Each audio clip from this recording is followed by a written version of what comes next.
आज जिस पर्सनालिटी की हम बात करेंगे, इन्हें हमने स्क्रीन पे ही छोटे से बड़े होते हुए देखा है, चाइल्डहुड से टीनएज और टीनएज से अडल्टहुड। अक्सर एक्टर एक्ट्रेसेस अपनी उम्र से छोटा दिखने की कोशिश में लगे रहते हैं, लेकिन इनके लिए कहा जाता है कि इन्होंने अपने उम्र से बड़ा दिखने की कोशिश की है।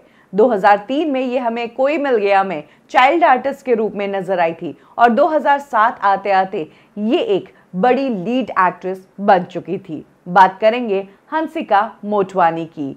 हंसिका मोटवानी की लाइफ से जुड़ी वो बातें मैं आपको बताऊंगी जो आपने शायद ही सुनी होंगी। कब हंसिका मोटवानी के लिए कहा गया कि इन्होंने बड़ा दिखने के लिए हार्मोनल इंजेक्शन लिए हैं। क्यों जिस बॉलीवुड ने हंसिका को चाइल्ड आर्टिस्ट के रूप में एक्सेप्ट किया, उसी बॉलीवुड ने हंसिका को लीड एक्ट्रेस के रूप में रिजेक्ट कर दिया। और कैसे हंसिका पर लगा इल्जाम अपनी ही प्राइवेट पिक्चर्स लीक करने का।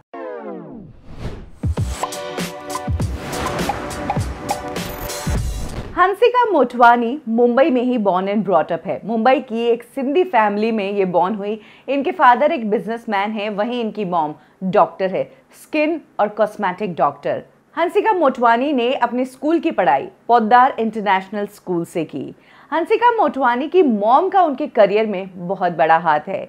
ये कहानी शुरू होती है तब से जब हंसिका छोटी थी और उनकी मॉम अपना क्लिनिक चलाया करती थी। बॉलीवुड की कई एक्टर और एक्ट्रेसेस हंसिका मोटवानी के मॉम के क्लिनिक विजिट किया करते थे अपनी स्किन और ब्यूटी के कंसल्टेशन के लिए। इसी दौरान एक बार जूही चावला भी उनके क्लिनिक पर आई थी और तब हंसिका अपनी मॉम के साथ क्लिनिक पर मौजूद थी और जूही चावला ने तब हंसिका को देखकर कहा था कि तुम्हें टीवी के लिए ट्राई करना चाहिए, तुम में वो टैलेंट है। हंसिका के उसी टैलेंट को पहचान दी अरुणाई रानी ने। वो उस वक्त एक टीवी सीरीज डायरेक्ट कर रही थी जिसका नाम था देश में निकला होगा चांद, और यहीं से हंसिका को पहली बार एज अ चाइल्ड आर्टिस्ट का काम मिला था। इसके साथ साथ हंसिका मोटवानी हमें कई सारे टीवी सीरियल्स में चाइल्ड आर्टिस्ट का रोल करते नजर आई, जिसमें से सास भी कभी बहू थी, शाकाला का बूम बूम, सोनपरी, करिश्मा का करिश्मा, ये सभी सीरियल्स इंक्लूडेड है। टीवी में पॉपुलर होने के बाद हंसिका मोटवानी हमें कई फिल्मों का हिस्सा भी बने नजर आई। ये फिल्में थी हवा, जागो, आबरा कडाबरा। जागो फिल्म में उनका एक अलग ही किरदार था। साथ ही इसके अलावा उन्होंने अमिताभ के साथ हम हैं ना फिल्म में काम किया और ऋतिक रोशन के साथ कोई मिल गया वो फिल्म थी, जहां से हंसिका को काफी पॉपुलैरिटी मिली थी। जिस टाइम हंसिका के उम्र के बच्चे पढ़ाई कर रहे थे, उसी टाइम हंसिका एक सेलिब्रिटी बन चुकी थी और कई बार वो अपने ही स्कूल में एज अ चीफ गेस्ट भी जा चुकी थी। हंसिका का कहना है कि उनकी मॉम तो उन्हें एक एक्ट्रेस के रूप में देखना ही चाहती थी, साथ ही प्रोफेशनल गाइडेंस उन्हें अरुणाई रानी से मिली थी। 2004 में हंसिका की लाइफ में एक प्रॉब्लम आ गई, तब जब उनके पेरेंट्स सेपरेट हो गए और फिर हंसिका मुंबई में ही अपनी मॉम के साथ रहने लगी। इसके बाद हंसिका ने सिर्फ 3 सालों का ब्रेक लिया और 2007 में हंसिका ने सबको शॉक कर दिया। वो लीड एक्ट्रेस के रूप में नजर आ गई थी। अब तक जो बच्चे हंसिका को कोई मिल गया में देख रहे थे और उन्हीं की उम्र का मान रहे थे, वो बच्चे अभी तक छोटे ही थे और हंसिका उन्हें अपने सामने एक लीड एक्ट्रेस के रूप में दिख रही थी। यहीं से लोगों का शक शुरू हो गया। हंसिका पर ये इल्जाम लगे क्योंकि हंसिका की मॉम स्किन की डॉक्टर है, वो कई सारे सेलिब्रिटीज को भी ट्रीट करती है, उन्हें यंग दिखाने की कोशिश करती है। यही कारण है कि हंसिका की मॉम ने ही उन्हें कुछ इस तरह के इंजेक्शंस दिए हैं हार्मोनल, जिससे वो जल्दी बड़ी लगने लगे। साथ ही ऐसा भी कहा गया कि अपने आप को एक्ट्रेस के रंग रूप में ढालने के लिए और जो एक पर्टिकुलर फिगर होता है एक्ट्रेस का, उसके लिए हंसिका ने कई सारी सर्जरीज भी करवाई है। हंसिका ने लीड एक्ट्रेस की शुरुआत की थी ईयर 2007 में। देसा मुद्रू करके एक फिल्म थी जिसमें अल्लू अर्जुन इनके एक्टर थे और ये फिल्म बॉक्स ऑफिस पर अच्छा परफॉर्म कर गई। इस फिल्म से तेलुगु फिल्म इंडस्ट्री में हंसिका एक स्टार बन गई। इनफैक्ट इस फिल्म के लिए हंसिका को काफी तारीफ भी मिली और अवार्ड्स के लिए भी नॉमिनेशंस मिले थे। इसी साल हंसिका एक बॉलीवुड फिल्म में नजर आई थी। इस फिल्म के थ्रू बॉलीवुड के एक म्यूजिक डायरेक्टर एक्टर बनने की तैयारी कर रहे थे और यहीं से उन्होंने अपने एक्टिंग करियर की शुरुआत की। यहाँ पर बात हो रही है हिमेश रेशमिया की। हिमेश रेशमिया अपने आप को म्यूजिक डायरेक्टर के रूप में तो एस्टैब्लिश कर चुके थे, लेकिन एक्टर बनना चाहते थे और तब उन्होंने हंसिका मोटवानी के साथ फिल्म बनाई आपका सुरूर। इस फिल्म को बॉक्स ऑफिस पर मिक्स्ड रिस्पॉन्सेज मिले। वहीं अगर बात करें हंसिका मोटवानी की, तो हंसिका सुंदर तो लग रही थी, लेकिन अभी भी यहाँ की इंडस्ट्री हंसिका को लीड एक्ट्रेस के रूप में एक्सेप्ट ही नहीं कर पा रही थी। यहाँ पर सभी लोगों के दिमाग में हंसिका की वो चाइल्ड एक्टर वाली ही छवि थी, इसीलिए हंसिका को एज एन एक्ट्रेस यहाँ पर एक्सेप्ट ही नहीं किया गया और ये सर्जरीज और हार्मोनल इंजेक्शंस वाली बातें इसी के बाद शुरू हुई। हंसिका इस टाइम तक कुछ 15 साल की थी। वो अपने 10th के बोर्ड एग्जाम्स दे रही थी और उस टाइम वो अपने से 20 से 25 साल बड़े हिमेश रेशमिया के साथ काम कर रही थी। ये बात बहुत ही ज्यादा शॉकिंग थी। हंसिका मोटवानी को साउथ से भी फिल्में ऑफर हो रही थी। उन्होंने बिंदास फिल्म से कन्नड़ा फिल्म इंडस्ट्री में भी डेब्यू कर लिया था, लेकिन वो बॉलीवुड को छोड़ना नहीं चाहती थी। यही कारण था कि आगे से आगे वो बॉलीवुड की फिल्मों के लिए ट्राई कर रही थी। इसी दौरान एक बॉलीवुड की फिल्म बन रही थी जिसे गणेश आचार्य बना रहे थे। ये फिल्म एक मल्टी स्टारर फिल्म थी। आफ्ताब शिवदसानी, उपेन पटेल, सलीना जेटली जैसे एक्टर्स इस फिल्म में काम कर रहे थे।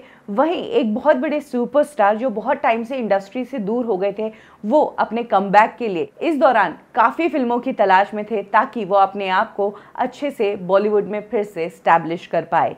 ये सुपरस्टार थे गोविंदा। जी हाँ, पॉलिटिक्स से लौटने के बाद गोविंदा के लाइफ का सबसे टफ फेज था। एक तो उनके पास फिल्में नहीं थी, वो फिल्मों में कमबैक करने के लिए बहुत जद्दोजहद कर रहे थे।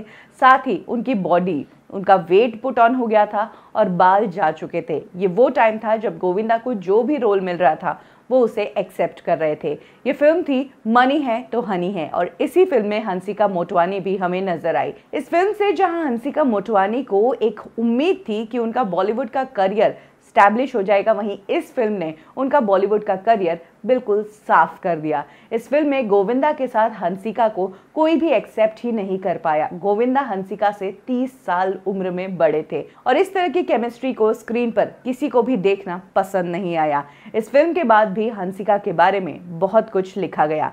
एक के बाद एक नेगेटिव रिव्यूज हंसिका को अपनी एक्टिंग के लिए, अपने इस अचानक से बड़े हुए वाले लुक्स के लिए, ये सारी बातें सुनकर हंसिका ने बॉलीवुड इंडस्ट्री पर गिव अप कर दिया था। उनको ये शौक था कि जिस इंडस्ट्री ने उन्हें चाइल्ड आर्टिस्ट के रूप में इतना प्यार दिया, वो ही इंडस्ट्री आज जब वो लीड एक्ट्रेस बनकर आई है तब क्यों नहीं प्यार दे रही है। हंसिका को समझ ही नहीं आ रहा था कि बॉलीवुड उन्हें अपनी इनसिक्योरिटीज के कारण नहीं आने दे रहा है या फिर वाकई में हंसिका से कुछ गलती हुई है। वेल, अगर गलती हुई होती तो हंसिका साउथ इंडस्ट्री में भी नहीं चलती, बट ऑन द कॉन्ट्ररी उनका साउथ का करियर बहुत अच्छा चल रहा था। एक के बाद एक बड़ी फिल्मों के ऑफर्स हंसिका को आ रहे थे और धीरे धीरे ऐसा हो गया था कि 1-2 फिल्में करने के बाद ही हंसिका ने अपनी प्राइस 50 लाख पर फिल्म की और कुछ फिल्मों के बाद, यानी कि जब वो 18 साल तक की हुई, तब उन्होंने 1 करोड़ रुपए अपनी फिल्मों के लिए चार्ज करना शुरू कर दिया था। हंसिका मोटवानी की लाइफ में बहुत सारी ताज्जुब वाली बातें हुई थी। उम्र से बड़ा दिखना, साथ ही जिस उम्र में वो कार खरीद सकती है उस उम्र में वो कार चला नहीं सकती है। वो अपने बोर्ड के एग्जाम्स भी दे रही थी और वो फिल्में भी साथ कर रही थी। ऐसा इंसिडेंट कम ही एक्टर्स के साथ हुआ है। 18 साल की उम्र से पहले तक हंसिका मोटवानी की मॉम ही उनके करियर को संभालती थी और 18 साल की उम्र के बाद हंसिका ने अपनी कमान खुद ही संभालना शुरू कर दिया। उन्होंने कॉन्ट्रैक्ट साइन करना शुरू कर दिया, चेक साइन शुरू कर दिया और कार भी चलाना शुरू कर दिया और करियर तो उनका स्टैब्लिश हो ही गया था। साउथ में हंसिका को बहुत प्यार मिल रहा था। वो आगे से आगे काफ़ी अच्छे एक्टर्स के साथ काम कर रही थी। जूनियर NTR के साथ वो फिल्म कर चुकी थी।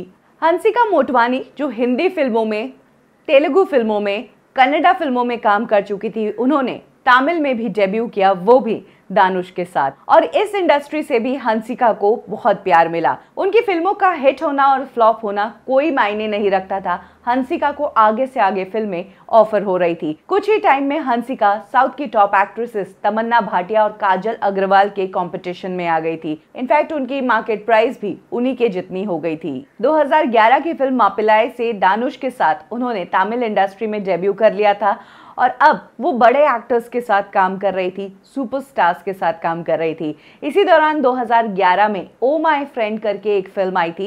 ये फिल्म तेलुगु फिल्म थी और इस फिल्म में एक्टर थे सिद्धार्थ। जिस वक्त हंसिका सिद्धार्थ के साथ इस फिल्म की शूटिंग कर रही थी तब कहा गया कि इन दोनों का अफेयर है। वेल, सिद्धार्थ हंसिका से बहुत ही ज्यादा सीनियर थे, लेकिन सिद्धार्थ के क्यूट लुक से हंसिका भी नहीं बच पाई और तब इनके अफेयर्स की काफी रूमर्स आई थी। लेकिन ये रूमर्स तब फीकी पड़ गई जब हंसिका का नाम किसी और एक्टर के साथ जुड़ने लगा। ये एक्टर थे शिबू, जिनके फादर टी राजेंद्र साउथ की फिल्मों के बहुत बड़े प्रोड्यूसर और डायरेक्टर है। तब शिबू के साथ हंसिका ने कुछ फिल्में की थी, जैसे कि वट्टाईमानन और वालू, और तभी इन दोनों की अफेयर की खबरें आई। इनफैक्ट हंसिका ने शिबू के साथ अपने रिलेशनशिप को सोशल मीडिया पर भी ऑफिशियल किया था। ये काफी पार्टीज और इवेंट्स में एक दूसरे के साथ नजर आते थे। हंसिका ने अपने बर्थडे भी शिबू के साथ सेलिब्रेट किया और उसके भी पिक्चर्स काफी वायरल हुए थे। लेकिन कुछ टाइम बाद इन दोनों के ब्रेकअप की खबरें आ गई, जहां हंसिका ने ब्रेकअप का रीजन नहीं बताया। वहीं अकॉर्डिंग टू शिबू's फादर, उन्होंने कहा कि शिबू चाहते थे कि वो हंसिका के साथ शादी कर ले, लेकिन शिबू की एक शर्त थी कि शादी के बाद हंसिका फिल्मों में काम नहीं करे। यही कारण था कि हंसिका ने शिबू के साथ ब्रेकअप कर लिया और जहां ब्रेकअप के बाद हंसिका अपनी फिल्मों में बिजी हो गई, वहीं शिबू के लिए कहा गया कि वो ब्रेकअप से उभरने के लिए स्पिरिचुअल पाथ की तरफ चले गए। कुछ टाइम बाद हंसिका का नाम जयराम रवि के साथ भी जुड़ा, जिनके साथ उन्होंने रोमियो जूलियट फिल्म में काम किया था। लेकिन हंसिका का कहना है कि वो जब भी किसी एक्टर के साथ काम करती है तो उसके साथ उनके अफेयर्स की रूमर्स तो आ ही जाती है। हंसिका मोटवानी अपनी फिल्मों के लिए, अपने रिलेशनशिप्स के लिए, अपनी पर्सनल लाइफ के लिए हर तरीके से बातों में थी। यानी कि कहा जा सकता है कि हंसिका मोटवानी साउथ इंडस्ट्री में बहुत ही ज्यादा पॉपुलर थी। इसी दौरान हंसिका मोटवानी को बॉलीवुड फिल्मों के भी ऑफर्स आए, लेकिन अब हंसिका मोटवानी की ईगो पर आ गया था। अपने करियर की शुरुआत में उनकी सबसे बड़ी प्रायोरिटी बॉलीवुड फिल्में ही थी, लेकिन बॉलीवुड ने जिस तरह से उन्हें क्रिटिसाइज किया और रिजेक्ट किया, उस बात ने हंसिका को हर्ट कर दिया। यही कारण था कि अब जब वो साउथ में टॉप पर है, तब वो इस पोजीशन पर है कि अगर उन्हें कोई बॉलीवुड की फिल्म मिलती है तो वो उन्हें रिजेक्ट कर पाए। जहां एक तरफ हंसिका एक हिंदी फिल्म के लिए दौड़ रही थी, वहीं आज साउथ की 5 फिल्मों में एक साथ हंसिका काम कर रही है और वो अपनी इस सक्सेस का हिस्सेदार बॉलीवुड को जरा भी नहीं बनाना चाहती है।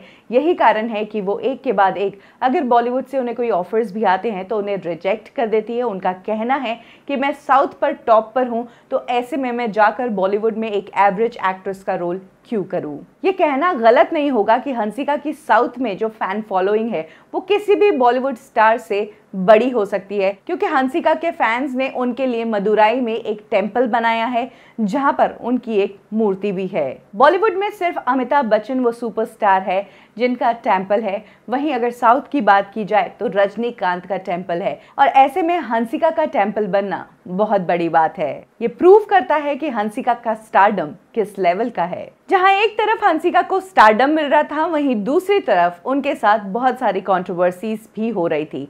एक बार हंसिका जब अपनी पर्सनल हॉलिडे ट्रिप पर गई थी न्यूयॉर्क, तो वहां पर उन्होंने अपनी कुछ पिक्चर्स क्लिक की थी, जिसमें काफी प्राइवेट पिक्चर्स थी, बिकिनी में भी कुछ पिक्चर्स थी। ये पिक्चर्स हंसिका ने खींची तो अपने लिए थी, लेकिन हंसिका को तब शौक लगा जब ये पिक्चर्स इंटरनेट और मीडिया में सब तरफ थी।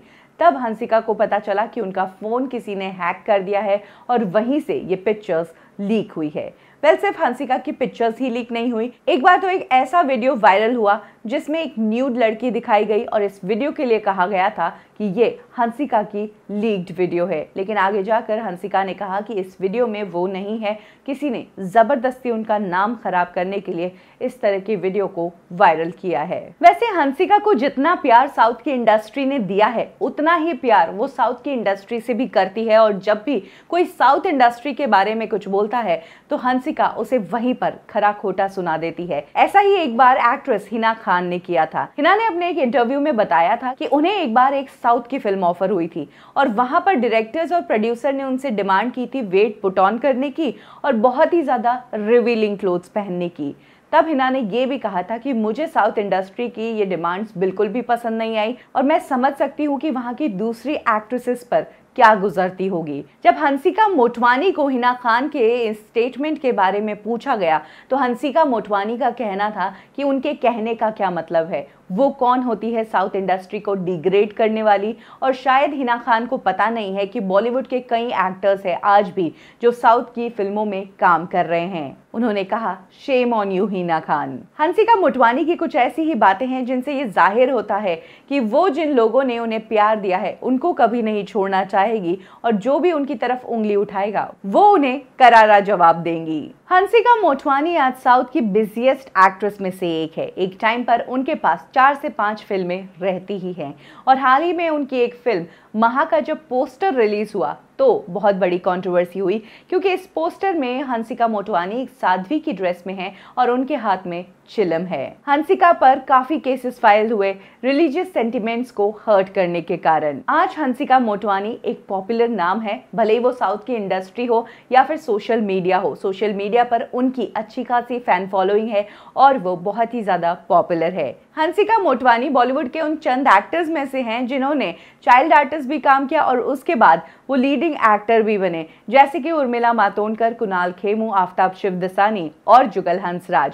जहां इन एक्टर्स को छोटे से बड़े होने में कम से कम 8 साल गए, वहीं हंसिका मोटवानी 3 सालों के गैप में ही हमें बड़ी होकर नजर आ गई। इनके लिए कहा जा सकता है कि लोगों ने इन्हें छोटे से बड़ा होते हुए देखा है, चाइल्डहुड से टीनेज और टीनेज से अडल्टहुड। जिस एज में वो कार ड्राइव नहीं कर सकती थी उस एज में वो इतना पैसा कमाती थी कि एक कार खरीद सके। जिस एज में वो चेक भी साइन नहीं कर सकती थी उस एज में वो लाखों के चेक्स ले रही थी। कम ही लोगों को इस तरह की लाइफ में अपॉर्चुनिटीज मिलती है और हंसिका मोटवानी जिन्हें बचपन में चाइल्ड एक्टर का रोल मिला था उन्होंने अपनी इस अपॉर्चुनिटी को बहुत अच्छे से एनकैश किया है। चाहती तो वो पढ़ लिख के अपनी मॉम की तरह डॉक्टर बन जाती, लेकिन उन्हें एक्ट्रेस ही बनना था। और एज एन एक्ट्रेस हम बात करें तो हंसिका मोटवानी बेहद खूबसूरत है। हमारी बॉलीवुड में खूबसूरत एक्ट्रेसेस को बहुत सलाम किया जाता है, फिर भले ही उन्हें हिंदी आए या नहीं आए, फिर भले ही वो इंडिया से हो या कहीं और से हो, जैसे कि कटरीना कैफ, जैकलीन फर्नांडिस, सनी लियोनी, इन सभी को हमारी इंडस्ट्री ने बहुत प्यार दिया है। ऐसे में हंसिका मोटवानी जिसे पैदा बॉलीवुड ने किया है और पाला साउथ इंडस्ट्री ने है, ऐसे में हंसिका मोटवानी जैसी एक्ट्रेस को जब बॉलीवुड रिजेक्ट कर देता है तो ये बात बहुत सारे सवाल खड़े कर देती है कि ऐसी क्या कमी रह गई हंसिका मोटवानी में कि वो साउथ में तो नाम बना पाई लेकिन बॉलीवुड ने उन्हें रिजेक्ट कर दिया। आपको क्या लगता है, हंसिका मोटवानी बॉलीवुड में अपना नाम क्यों नहीं बना पाई? उम्र से जल्दी बड़ा दिखना, चाइल्ड आर्टिस्ट की इमेज को नहीं तोड़ पाना, अपने से बहुत ज्यादा उम्र में बड़े एक्टर्स के साथ काम करना, या बॉलीवुड के किसी बड़े सुपरस्टार या बड़े बैनर के खेमे का हिस्सा नहीं होना? कमेंट सेक्शन में जरूर शेयर करें। कब की और कैसे में आज के लिए बस इतना ही, फिर मिलेंगे एक और स्टोरी के साथ। लाइक करें हमारा फेसबुक पेज बॉलीवुड ठिकाना, फॉलो करें हमें इंस्टा पे और सब्सक्राइब करें हमारा यूट्यूब चैनल बॉलीवुड ठिकाना।